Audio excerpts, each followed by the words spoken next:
Hei, salut cu voi, iarăși este Dani Albanezu și astăzi vom filma episodul 6 din roleplay. O să vorbesc o leacă mai încet și să vorbesc mai încet, sunt un pic răcit și mă doare și gâtul și nu prea să pot vorbi. Așa că mai mult o să priviți decât. Da, astăzi o să avem multă treabă de...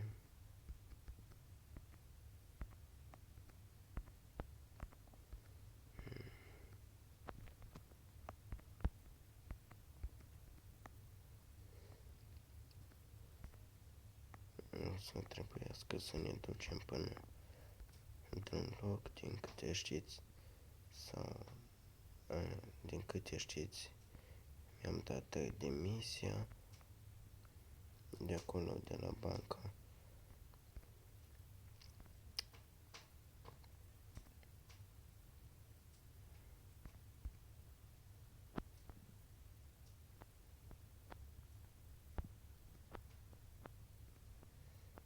Și nici nu știu ce o să facem. Trebuie...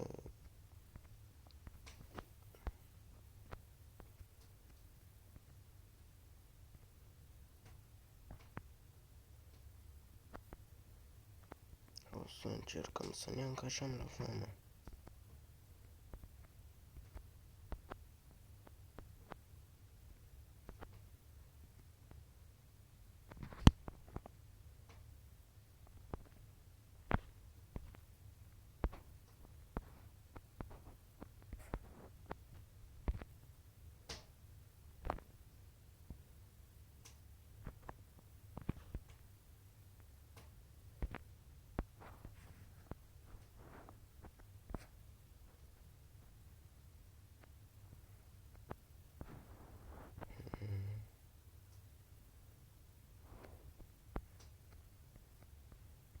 O să aștept aici, poate vine cineva să vorbesc.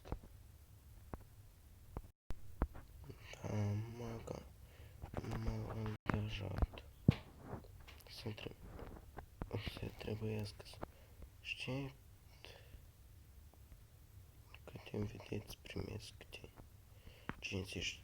$50 pe fiecare mașină care trece. Și asta o să fie un job mai plictisitor, da? N-ai ce să faci.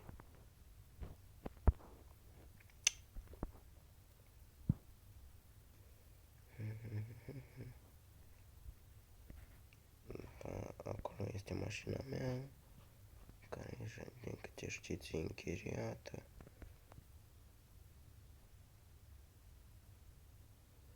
Și o să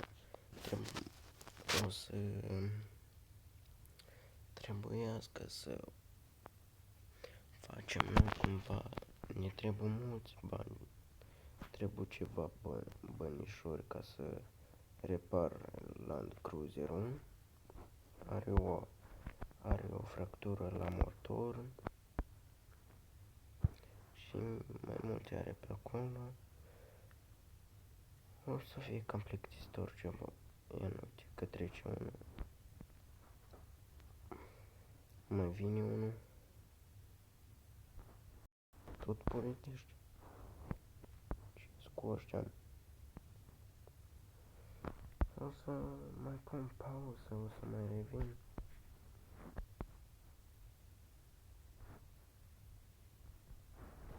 Și am și pompierii.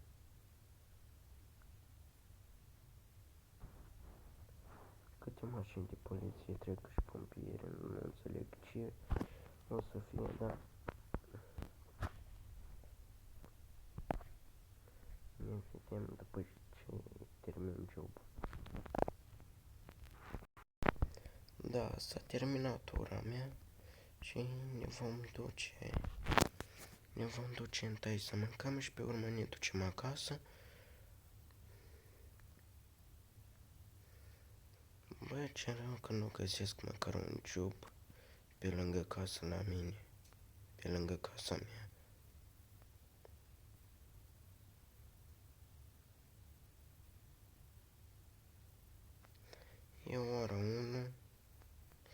42 de minute.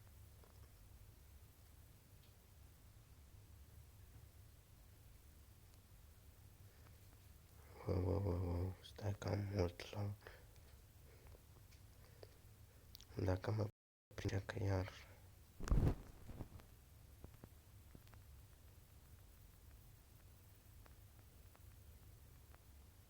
Iar îmi iau amendă dacă...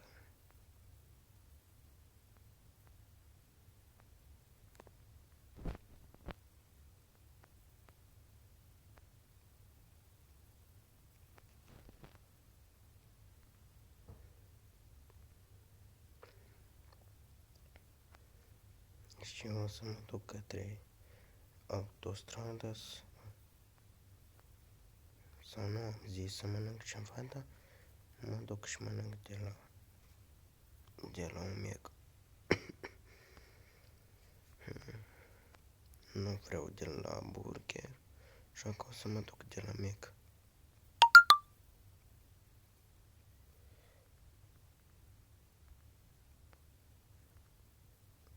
Curat, boss. O să o călcăm o leacă.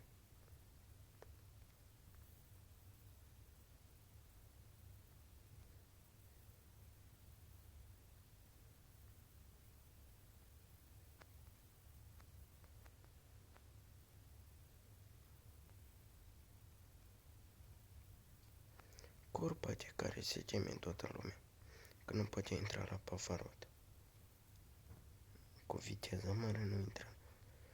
Și taman, hai să încercăm cât o să prindă mașinuța asta. Opa, m-am vrut pe contrasens. La 320 de cai trebuie să prindă. Măcar o leacă. Aninăm 250.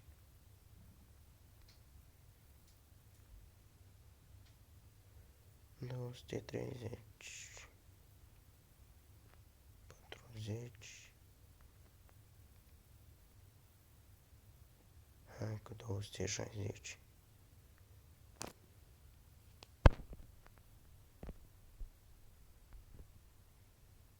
240.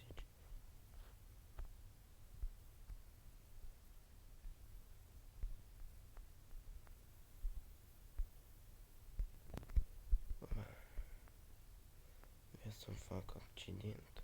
A derapat o leacă mașina, dar nu-i pe asta.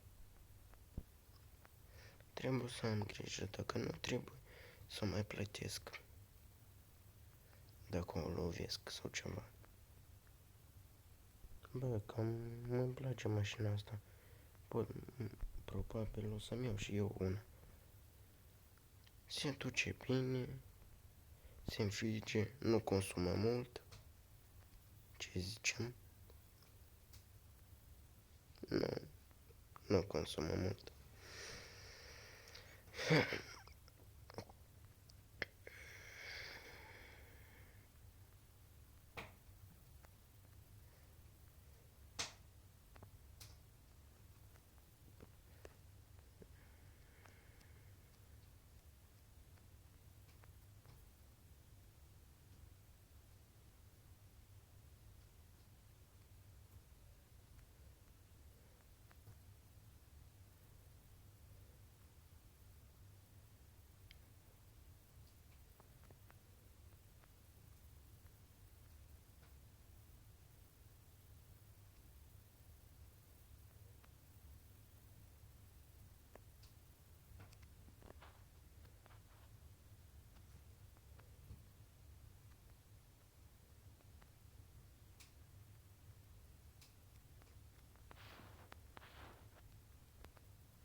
O să mă duc, o să mănânc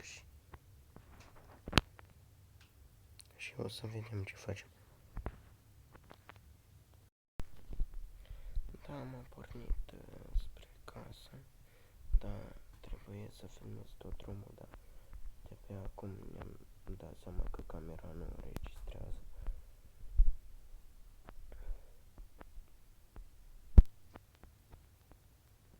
Spre dreapta. să ne ducem spre casă. Da, din câte știți, suntem pe zona aia mai secetoasă.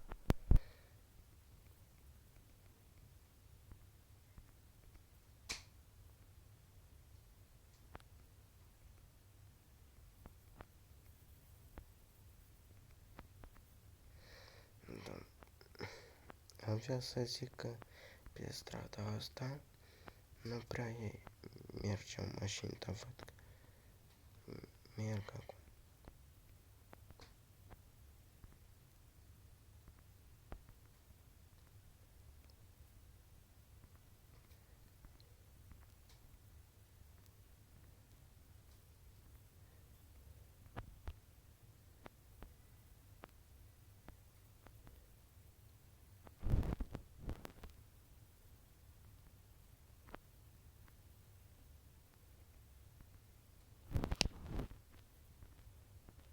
Da, ajungem acasă.